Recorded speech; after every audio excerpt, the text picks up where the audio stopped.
មានបញ្ហាញ៉ៃច្រើនគឺខ្ញុំចង់បញ្ជាក់ដល់អ្នកគ្នាបង្កើត email ដែលថ្មីមិនមែនយក email ដែលចាស់យកមកប្រើទេព្រោះអីកាលណាយើងប្រើ email ចាស់របស់យើងអាចនឹងលក្ខណៈមួយថាវាអាចនឹងរញ៉េរញ៉ៃពាក់ព័ន្ធនឹងការយើងបង្ហោះវីដេអូពីមុនទៅដល់ពេលយើងបង្កើត Google AdSense ហ្នឹងទៅវាមិនឲ្យយើងបង្កើត account ហ្នឹងបានអញ្ចឹងខ្ញុំសូមរំពរអ្នកទាំងអស់គ្នាបង្កើត account ថ្មីវិញដែលស្រួល email ថ្មីដែលស្រួលសម្រាប់យើងបង្កើត account ហ្នឹងឥឡូវចាប់តាមអ្នកគ្នាមុនបងនេះគឺយើងបង្កើត email របស់ Google គឺ Gmail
Your code is 817017. Once again, your code is 817017. Goodbye.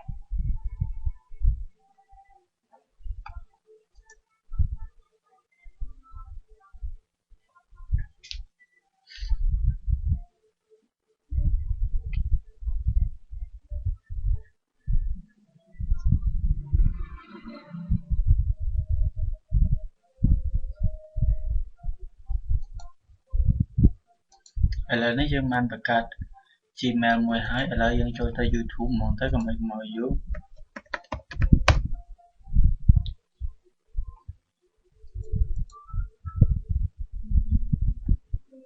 តើមកយើងคลิกពីថា sign in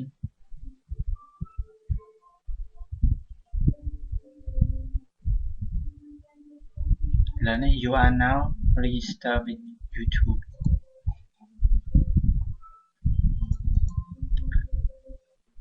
នៅក្នុង YouTube នៅត្រង់ account នេះយើងចុចលើ account setting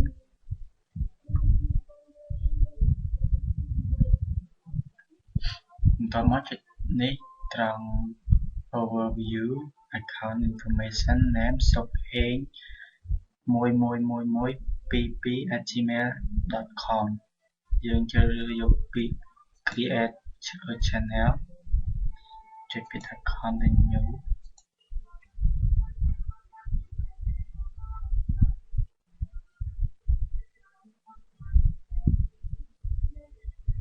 ឥឡូវនេះយើងបាន channel មួយហើយដែល channel នេះមានឈ្មោះថាសុខហេង បន្ទាប់ពីបាន channel នេះហើយយើងចូលទៅកន្លែងដដែលចេញយកពាក្យ account ចុច account ណាសុខហេង1 3ដើម2នឹងមកហើយចុចទៅ setting យើងយកត្រង់ពាក្យថា view additional feeder នៅត្រង់នេះគឺយើងនឹងឃើញហើយគឺយើងទៅតាម verify វាសិនឥឡូវយើង verify វាសិនមកយើងយក com នេះ server message ដាក់លេខទូរស័ព្ទមក8998 submit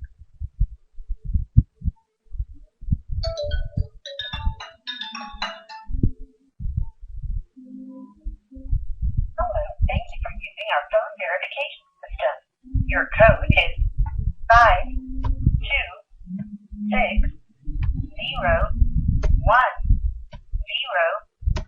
Once again, your code is 5260110. Goodbye. ឥឡូវនេះយើងឃើញហើយយើងបាន verify វាហើយ តោះមកយើងមើលទៅក្នុង monetization នៅក្នុង monetization នេះយើងឃើញនៅ YouTube partner program is currently not available in your country អញ្ចឹងមានន័យថាចំណុចដែលយើងចង់និយាយគឺ monetization នេះគឺសម្រាប់ឲ្យយើងរករយហើយនៅពេលដែលយើងអស់វីដេអូរបស់អីទៅគឺវាជាលក្ខណៈផ្សព្វផ្សាយពាណិជ្ជកម្មមកឲ្យខាង Google ទៅពេលអញ្ចឹងខាង Google គេឲ្យកម្រៃជើងសារមកយើងអញ្ចឹងនៅក្នុង monetization នេះយើងជ្រើសរើសយកពាក្យថា learn more យើងឃើញហើយគឺរបៀបណែនាំគេឲ្យយើងធ្វើម៉េចឥឡូវយើងបែរថយក្រោយវិញមកនៅក្នុងនេះយើងឃើញនេះខាងក្រោមមាន upload default in video programming fan finder advanced យើងយក advanced នៅក្នុង advanced នេះយើងដោយសារថាប្រទេសកម្ពុជាយើងវាអត់ទាន់ support លក្ខណៈមួយថាប្រទេសកម្ពុជាយើងអត់ទាន់ support ខាងផ្នែកហ្នឹងអញ្ចឹងយើងបដូរទៅផ្នែកផ្សេងប្រទេសផ្សេងដែលនៅជិតយើងឬក៏ប្រទេសណាក៏បានដែរស្អាតតែយើងតែខ្ញុំសូមឲ្យអ្នកទាំងអស់គ្នាជ្រើសរើសយកប្រទេសថៃទៅដែលនៅក្បែរយើងស្រាប់យើងយក Thailand អូសុំទោស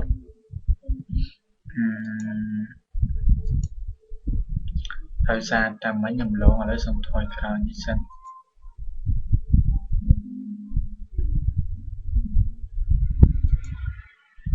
ខ្ញុំឡងមិញខ្ញុំឡងកន្លែងនេះនៅក្នុងកន្លែងនេះមិញខ្ញុំផ្លេចប្រាប់អ្នកទាំងអស់គ្នានៅក្នុងពាក្យថា advanced នេះយើងចុច advanced មួយមកដើម្បីយើង change channel របស់យើងឃើញហើយ channel ចាស់ដែលយើងទើបតែបង្កើតហ្នឹងគឺ channel នេះមានអាស័យដ្ឋាន address youtube.com អីអក្សរច្រើននេះយើង create custom channel មួយមកយើងវាយទៅមិញនេះគឺសាច់ទីយើងដាក់ទេមកថាមិញឈ្មោះ account របស់យើងគឺសុកហេងឥឡូវយើងសាកដាក់ឈ្មោះ channel របស់យើងជាសុកហេងមក custom channel យកឲ្យស្អាតសូមបញ្ជាក់ថាtrong custom channel URL ហ្នឹងនៅពេលយើងបង្កើតហើយយើងមិនអាចបដូរបានទៀតទេគឺបង្កើតហើយតែម្ដងទេនេះ create វាមកនឹងទៅដោយសារសុខហេងនេះមានធ្លាប់មាននៅក្នុង YouTube ហើយអញ្ចឹងគេមានសច្ចាឲ្យយើងមាននេះសុខហេង58សុខហេង51សុខហេង9ឥឡូវយើងរើសសុខហេង58ហើយ create channel URL អូខេឥឡូវរួចរាល់ហើយយើងចុចឥឡូវយើងបានរួចរាល់ហើយយើងចុចទៅលើ account មិញហ្នឹងទៅយើង setting ដដែលយើងយកត្រង់ view additional feeder យក advanced នេះយើងជ្រើសរើសយើងបដូរទៅថៃវិញទៅឬក៏ទៅវៀតណាមអីក៏បានដែរស្អីតែចិត្តយើង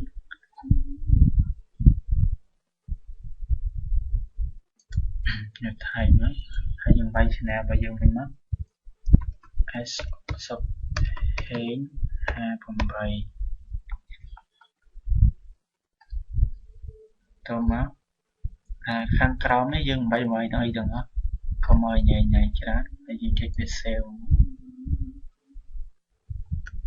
យក change was save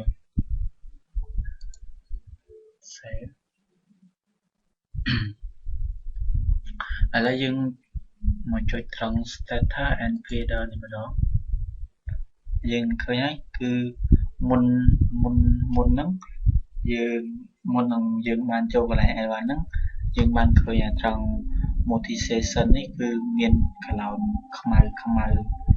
អត់មានចេញចឹងទេបន្ទាប់ពីយើងคลิกត្រង់បដូរពីកម្ពុជាយើងទៅថៃហើយយើងបដូរឈ្មោះ channel ដូរអីវាឃើញយើងឲ្យជ្រើសរើសយកពាក្យ enable ហើយយើង enable មកបាទបន្ទាប់ពីយើង enable ហើយយើងឃើញនេះ enable my account យើង enable ទៅយើង take តាមការណែនាំមកគេមកឲ្យ accept ហើយក៏ទៀត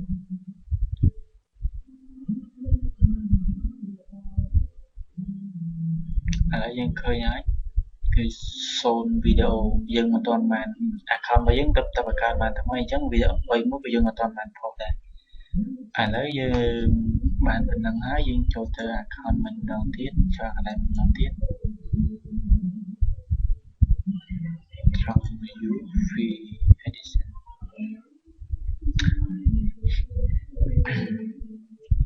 ចូលទៅកន្លែង advanced ភាសាទៀតសំទោសត្រង់ចូលទៅ monetization នៅក្នុង monetization ដើម្បីឲ្យយើងទទួលបាននៅលុយយើងជ្រើសយកពាក្យថា how will I be paid ជ្រើសមកយើងឃើញពាក្យគេថាហើយ management are managed through a Google AdSense account you must associate and AdSense account to your YouTube account in order to be paid នេះជ្រើសមកចុចតាមគេទៅ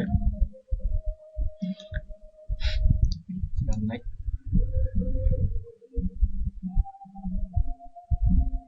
ះកន្លែងនេះយើងមិន form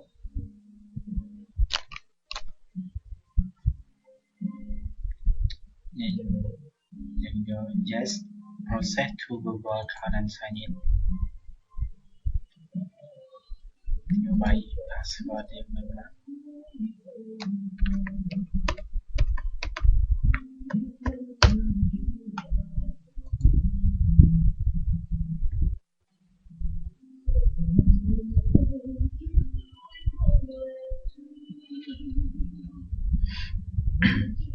ឥឡូវនេះគឺយើងបានហើយនេះបានន័យថាយើងធ្វើបានសម្រេចហើយនៅក្នុងការបង្កើត Google AdSense នេះគឺយើងឃើញ logo គេហើយ YouTube plus Google AdSense គឺមាន3ដំណាក់កាលដើម្បីឲ្យយើងបំពេញ form ទី1ទី2ហើយនិងទី3អញ្ចឹងនេះគឺដល់វគ្គទី2ហើយឥឡូវយើងមើលមកបើសិនបើអ្នកទាំងអស់គ្នាមិនបានឃើញដូចក្នុងទម្រង់នេះទេបានន័យថាអ្នកទាំងអស់គ្នាធ្វើមិនទាន់បានជោគជ័យទេឥឡូវក្នុងភាសាយើងអាចជ្រើសរើសភាសាណាដែលយើងចេះមកដូចថាយើងជ្រើសរើសអង់គ្លេសមកយើង continue នៅក្នុង step ទី3យើងត្រង់ select country or territory ជ្រើសរើសយកមកយើងមិនបាច់យក Thailand ទៀតទេយើងយក Cambodia យកមកដើម្បីម៉ោងនេះមិនបាច់ដូរទេហើយនេះយើងមិនបាច់ដូរទេ individual យើងមិនបាច់ដូរទេបើសិនបើយើងជាលក្ខណៈ business យើងដាក់ business តែនេះយើងផ្ទាល់ខ្លួនយើងមិនយកទេ payment name នៅក្នុង payment name នេះយើងត្រូវដាក់ឈ្មោះពេញទៅតាមឈ្មោះសៀវភៅធនាគាររបស់យើងឧបមាថាឈ្មោះខ្ញុំឈ្មោះប៊ុននីមីលេងប៊ុននីអញ្ចឹងខ្ញុំវាយឈ្មោះពេញថាហ្នឹងមកមីលេង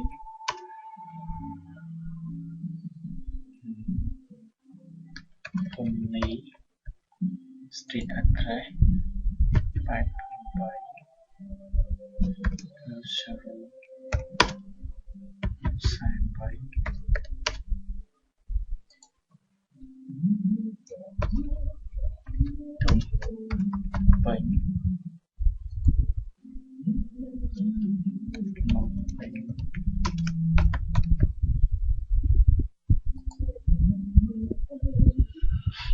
ហើយក្នុង postal code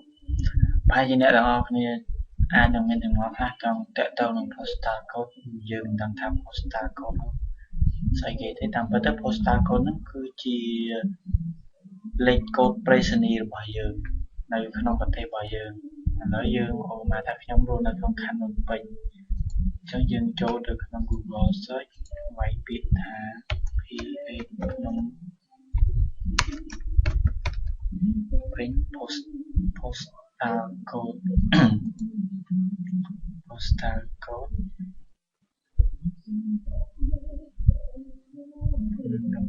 ពេញ postal code tourism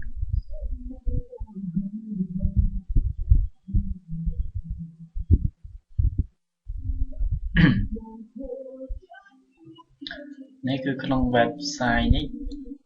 tourismcambodia.com គឺមានបញ្ជាក់លេខកូដ postal ឲ្យយើងឥឡូវយើងជ្រើសរើសមកនេះគឺខណ្ឌរបស់ខ្ញុំ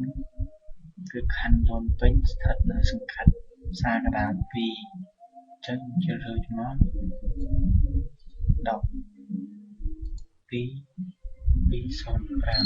copy យើងដាក់មកបំបាច់វែងឆ្ងាយច្រើនហើយទៅមកតានេះយើងយក custom ហ្នឹងហើយមិនយកកាលនេះយើងយក custom សាប់នេះ